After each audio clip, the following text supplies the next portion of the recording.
Nasaan sa MJ? Hindi ba dapat magkasama kayo?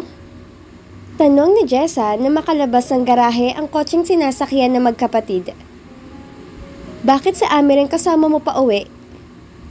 Hindi sinasadyang nagkita kami ni Amer kanina sa McDonald's.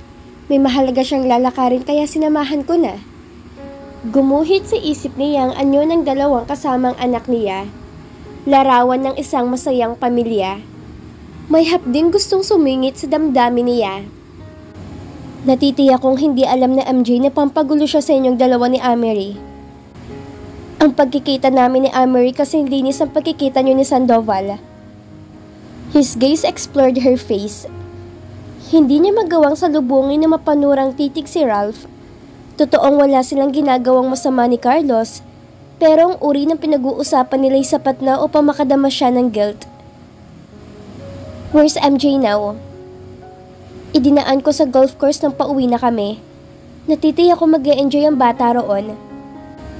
Hindi kayo nakatagal na may chaperone? Hindi niya maitago ang kamandag sa titig niya. Pagkahatid ko kay MJ sa golf course ay dito nagpahatid sa Amery dahil nandito raw si Carlos. Sumilay ang mapang-uyam ng ngiti sa mga labi nito. You didn't have the benefit of MJ as a chaperone. So perhaps you wasn't quiet as innocent. Ang pagkikita namin ni Carlos ay may nakaukit sa marangal na motibo kaysa sa inyo na Amery. She snapped. Marangal? Ganting singhal nito. Would you like to explain that? Inalok ako ni Carlos na magpakasal sa kanya. Ralph's head was arrogantly thrown back as he stared at her. Ang kaninang galit sa muka'y unti-unti naglaho. I have to give him credit. Hindi ko naisip na magiging ganong kabilis na lalaking yon. Wika nito't umiiling. So, anong sagot mo? That happened to be my business. Hindi niya maintindihan kung bakit nakaramdam siya ng pagkadismaya sa baliwalang reaksyon ni Ralph sa sinabi niya. Pagkaway lumakad siya patungo sa kabahayan. Nakakadalawang hakbang pa lang siya nang hawakan siya nito sa braso at iniharap. It's mine to Mrs. Santiago. Pinakadiin-diin itong huling dalawang salita. For crying out loud, my wife was being proposed by another man. Para sa kaalaman mo, wala akong isinagot. Why? Hindi ako nagkaroon ng pagkakataong sagutin ang proposal niya. Your unexpected arrival didn't show the best of timing. Sarkastikong sagot niya.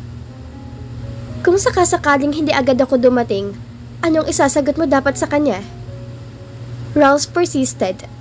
She sighed wearily. Hindi ko alam. Kailangan ko ng panahon para pag-isipan yon. Binitawan ni Ralph ang braso niya.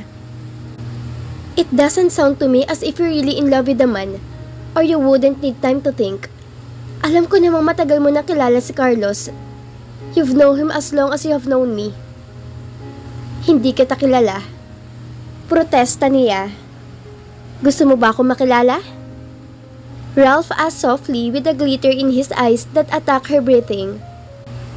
Jessa stood there motionless. Hindi niya maintindihan ang sari-saring damdaming lumulukob sa puso't isip niya. Now she was angry. Now she didn't. Paano nagagawa ni Ralph na lituhin ang isip at damdamin niya sa simpleng salita? No, I don't, she said. Walang silbing kilalanin pa kitang higit. Para mo na rin sinabing walang silbing pagsasama natin, ganun ba, Jessa? Nag-isang linya ang mga mata nito. Hindi ba? Hindi tayo maaaring mag-usap na hindi aahon ng tensyon sa pagitan nating dalawa. Ilang sandaling hindi kumibo si Ralph. Pagkatapos ay tumango. Marahil nga ay tama ka. Wika nito sa nagyayalong tinig at matapos siyang titigan ng ilang segundo'y tumalikod at naunang pumasok sa loob ng bahay. 10:00 pasado na at tahimik ng kabahayan, subalit wala pa si Ralph. Ito ang dumalo sa dinner meeting ng kumpanya sa isang hotel sa halip na ambiyan ng lalaki. Nagpalit si Jessa ng two-piece bathing suit at pinaibabawan niya ng polo shirt at pagkatapos ay bumaba siya patungo sa pool. Gusto niyang i-relax ang muscle sa pamamagitan ng paglangoy ng ilang minuto. Mula nang dumating si Ralph, ay lagi na siyang puyat at tensyonado. Hindi pa nangyaring nauna itong pumanhik sa silid nila. Nagpupuyat siya sa kakahintay at sa pakikiramdam kung kailan to papanhik. Pero sa tuwin ay nakakatulog siyang hindi pumapanhik si Ralph at nagigising siyang wala na rin ito. Natitiyak niyang sa kama ito natutulog dahil naiiwan ang baka sa nagdaang gabi, bukod pa sa nalalanghap niyang amoy nito sa mga unan. Hinubad ni Jessa ang polo shirt at ipinatong sa silyang malapit sa pool at pagkatapos ay lumusong sa malamig na tubig. Pinaglabanan niya ang lamig sa pamamagitan ng pabalik-balik na paglangoy. Nakakatatlong lap pa lamang siya nang sa pag-angat niya ng mukha ay may naaninag siyang aninong palapit sa pool. Si Ralph. Huminto ito sa mismong tapat niya. "Go away, Ralph. Anong ginagawa mo't ganitong oras ay nagbababad ka dyan? Malamig ang tubig." "Alam ko." Singahal niya. "Maaari bang pumasok ka na sa loob para makaahon ako?" "Ano kaibahan kung narito ako? Maaari ka namang umahon." She gritted her teeth. Naka-two-piece bikini siya at kahit sa malamlam na liwanag ay hindi niya magagawang umahon at makita ito. "Kung ayaw mong umalis, ihagis mo na lang sa akin ang polo shirt ko." Itinaas niya ang mga mata sa pinaglapagan ng blusa. Lumakad si Ralph patungo sa silya. Kinuha ang polo shirt at bumalik sa gilid ng pool.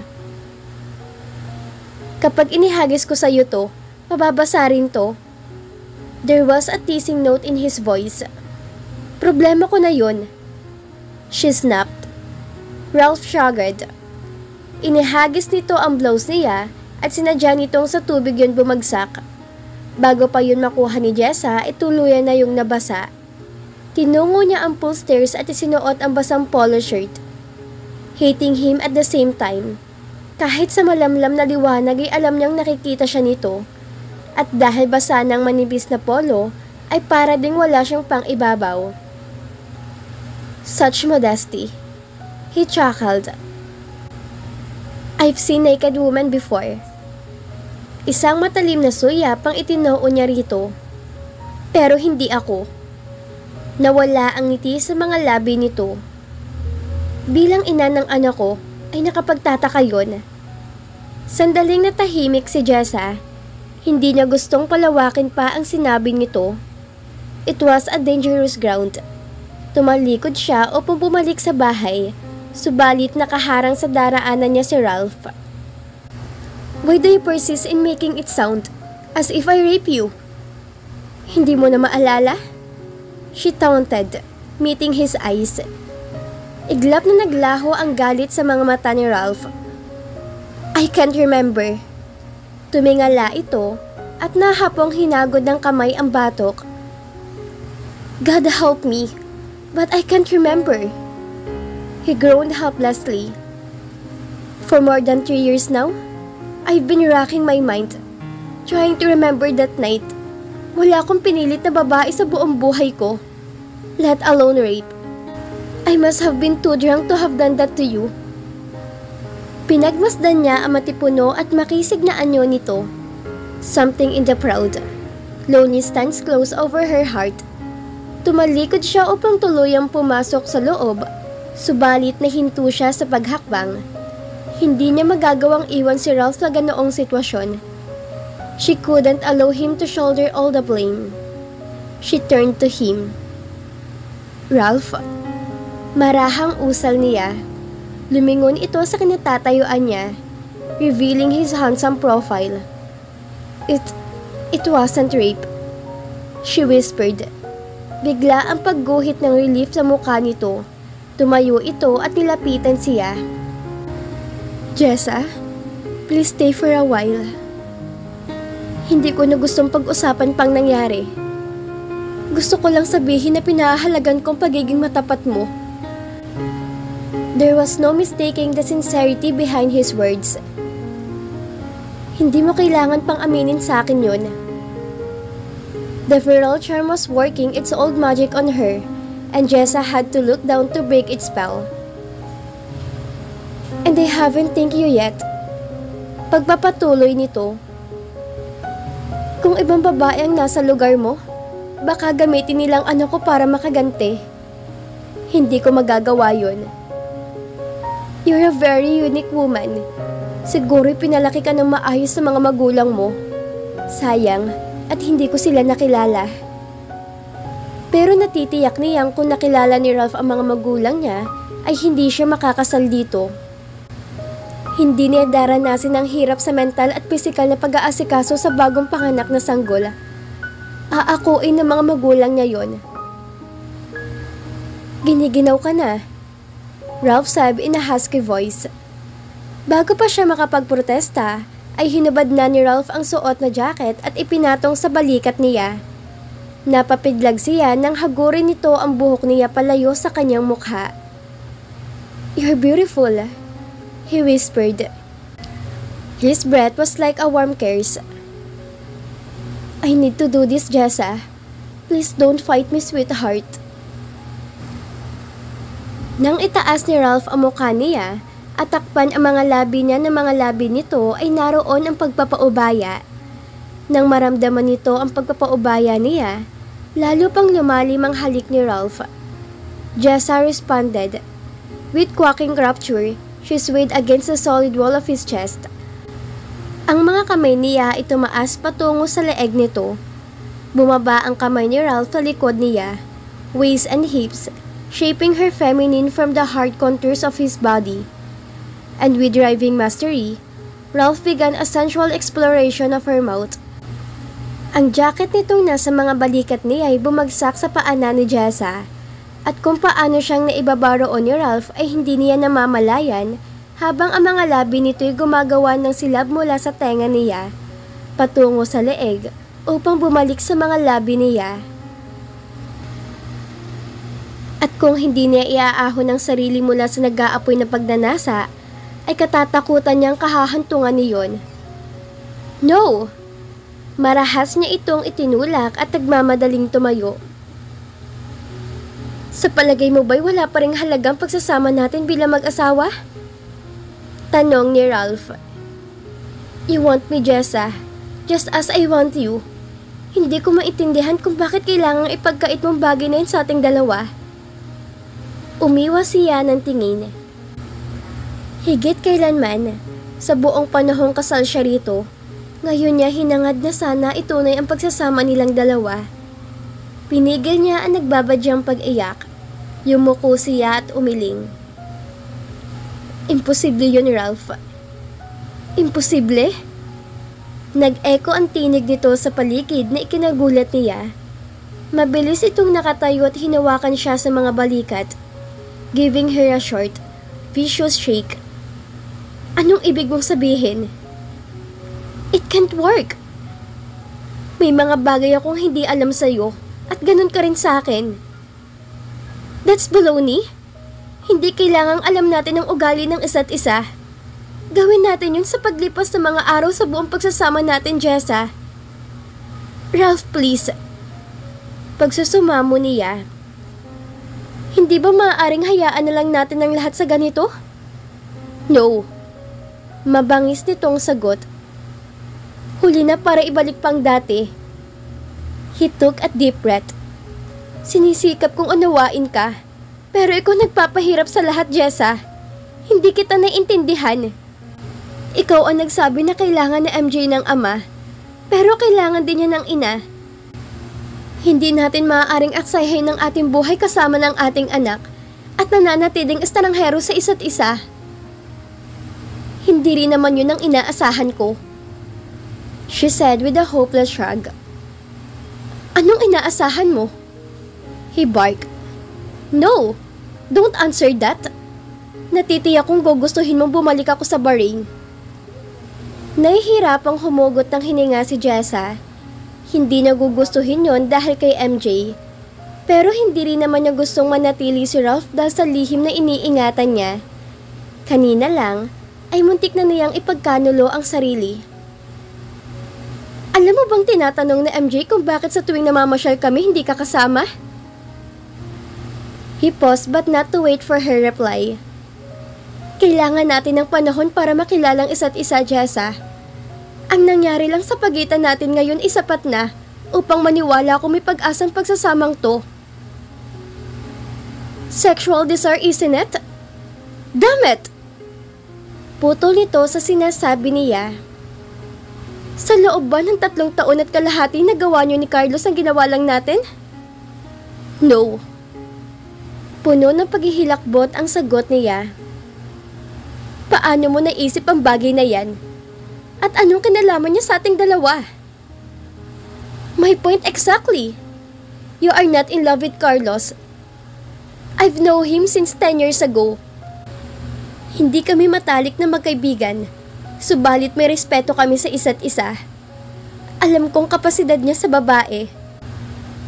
At kung may pagtingin ka sa kanya, hindi kayo aabot ng ganito katagal na walang namamagitan sa inyo. Kasal at may anak ako sa iyo, Ralph. That won't stop other woman from flirting with another man. Lalo at nasa ibang bansang asawa. Pero hindi ikaw, Jessa. Now, let's make this marriage a success. Subukan natin. Nasa atin ang lahat ng dahilan. We want each other. Nang akma siyang magbubuka ng bibig, ay iwinasiwas ni Ralph ang kamay. Don't deny that. We have the marriage certificate. Higit sa lahat ay may anak tayo. Nang hindi siya sumagot, inilagay ni Ralph ang daliri sa ilalim ng baba niya at itinaas iyon. You want me, sweetheart? He said huskily. I know you want me, and I want you to, so much. Sa nakalipas na mga taon, I could have turned to another woman, pero hindi ko ginawa. Hindi maipaliwanag ni Jessa ang nararamdaman. For years, she hated Ralph sa ginawa nito. Her mother had often said that it was only a fine line that divided the equally potent emotions of love and hate. At sa mga sandaling yon, ay hindi pagkasuklam ang nararamdaman niya rito. If you're afraid that I'll take advantage of you, then I'll give you my word right now. I won't touch you. It's not that, she said, finding the thought of being near him and not being touched was intolerable. Na para bang nababasa nito ang iniisip niya. Napalunok si Jessa. I have nothing against being kissed, although hindi tayo lalampas pa sa dapat lampasan, Jessa. Salo nito sa paghahanap niya ng tamang salita. Malibang ikaw mismo ang sasang-ayon higit pa tayo sa nangyari sa atin ngayon lang. She stood there defenseless before him. Hindi makaupo-hap ng sasabihin. So what now, Jessa?